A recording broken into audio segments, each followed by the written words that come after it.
കർത്താവിൻ്റെ മഹത്വമുള്ള നാമം വാഴ്ത്തപ്പെടുമാറാകട്ടെ. അനുഗ്രഹിക്കപ്പെട്ട ഈ നല്ല പ്രഭാതത്തിനായിട്ട് കർത്താവിന് സ്തോത്രം ചെയ്യുന്നു. ഈ പ്രഭാത സന്ദേശം കേൾക്കുന്ന എല്ലാ പ്രിയപ്പെട്ടവർക്കും വീണ്ടും വരുന്നവനായ ക്രിസ്തയേശുവിൻ്റെ ധന്യമുള്ള നാമത്തിൽ എൻ്റെ പ്രഭാത വന്ദനങ്ങളെ ഈ നിമിഷം അർപ്പിക്കുക. പ്രാർത്ഥനയോടും ദൈവാശ്രയത്തോടും കൂടെ ഈ സന്ദേശത്തിലേക്ക് നിങ്ങളുടെ ശ്രദ്ധയെ തിരിക്കുന്നു. സദൃശ്യവാക്യങ്ങൾ 15-ാം അധ്യായം അതിൻ്റെ 1-ാമത്തെ വാക്യം. മൃദുവായ ഉത്തരം ക്രോധത്തെ ശമിപ്പിക്കുന്നു, കഠിന വാക്കോ കോപത്തെ ജ്വലിപ്പിക്കുന്നു. എന്നെ ശ്രദ്ധിക്കുന്ന ദൈവമക്കളെ, നമ്മുടെ മനുഷ്യ ജീവിതത്തിനകത്ത് കോപം ഇല്ലെങ്കിൽ ദേഷ്യം ഇല്ലാത്തവരായിട്ട് ആരുമില്ല. എല്ലാവരിലുമുള്ള ഒരു ഇൻബിൽറ്റായിട്ടുള്ള ക്യാരക്ടറാണ് ദേഷ്യം വരിക ഇല്ലെങ്കിൽ കോപം വരിക എന്നുള്ളത്. പലർക്കും പല റേഞ്ചുകളിലാണ് അല്ലേ.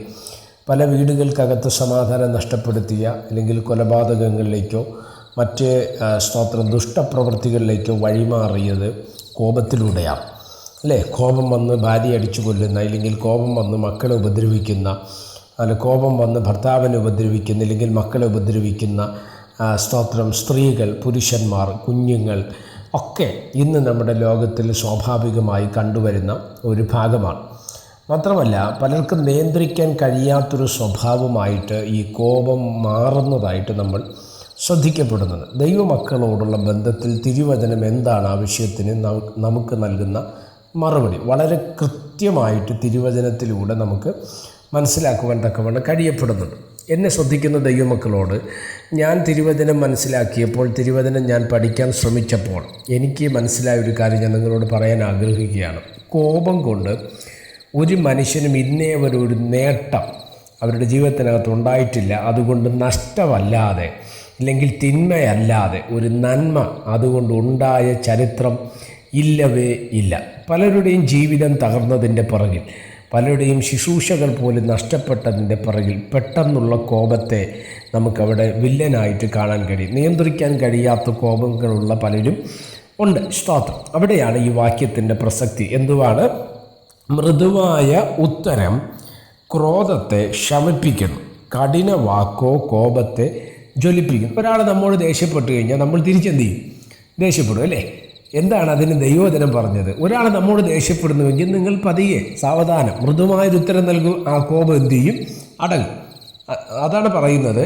കഠിന വാക്ക് കോപത്തെ ജ്വലിപ്പിക്കും, എന്നാൽ മൃദുവായ ഉത്തരം കോപത്തെ തണുപ്പിക്കുവാൻ തക്കവണ്ണം ഇടവരും. ദൈവം നമ്മളെ എന്തിനാണ് വിളിച്ചത്? യാക്കോബിൻ്റെ ലേഖനം നമ്മൾ പഠിക്കുന്ന സമയത്ത് വളരെ കൃത്യമായിട്ട് നമ്മൾ മനസ്സിലാക്കേണ്ട ഒരു കാര്യമുണ്ട്. നമ്മൾ കോപത്തിന് താമസമുള്ളവരായിരിക്കട്ടെ എന്ന് പറയുന്ന തിരുവചനത്തെ നമുക്ക് കാണുവാൻ തക്കവണ്ണം കഴിയപ്പെടുന്നുണ്ട്. സ്തോത്രം. യാക്കോബിൻ്റെ ലേഖനം 1-ാം അധ്യായത്തിൻ്റെ 19 മുതലുള്ള വാക്യങ്ങൾ നമ്മൾ പഠിക്കണം. പ്രൈസ് ദി സ്തോത്രം. അവിടെ നമുക്കത് മനസ്സിലാക്കുവാൻ തക്കവണ്ണം കഴിയപ്പെടുന്നുണ്ട് അല്ലേ. 1-ാം അധ്യായത്തിൻ്റെ യാക്കോബിൻ്റെ ലേഖനം 1-ാം അധ്യായത്തിൻ്റെ 19-ാമത്തെ വാക്യത്തിലേക്കൊന്ന് വരാമോ? അവിടെ നമുക്ക് കൃത്യമായിട്ട് തിരുവചനത്തിലൂടെ ആ ഭാഗത്തെ നമുക്ക് മനസ്സിലാക്കുവാൻ തക്കവണ്ണം കഴിയപ്പെടുന്നുണ്ട്. പ്രിയ സഹോദരന്മാരെ, നിങ്ങളത് അറിയുന്നുവല്ലോ. എന്നാൽ ഏത് മനുഷ്യനും കേൾക്കുവാൻ വേഗതയും പറയുവാൻ താമസവും കോപത്തിന് താമസമുള്ളവൻ ആയിരിക്കട്ടെ. അടുത്ത വാക്ക് ശ്രദ്ധിച്ചേ. മനുഷ്യൻ്റെ കോപം ദൈവത്തിൻ്റെ നീതിയെ പ്രവർത്തിക്കുന്നില്ല. അപ്പോൾ മനുഷ്യൻ്റെ കോപം കൊണ്ട് എന്തെങ്കിലും ഒരു നേട്ടമുണ്ടോ?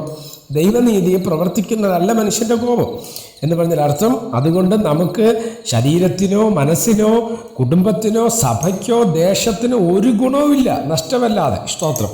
അപ്പം ദൈവവചനം എന്താണ് നമ്മൾ അതിനെക്കുറിച്ച് പരാമർശിക്കുന്നത്?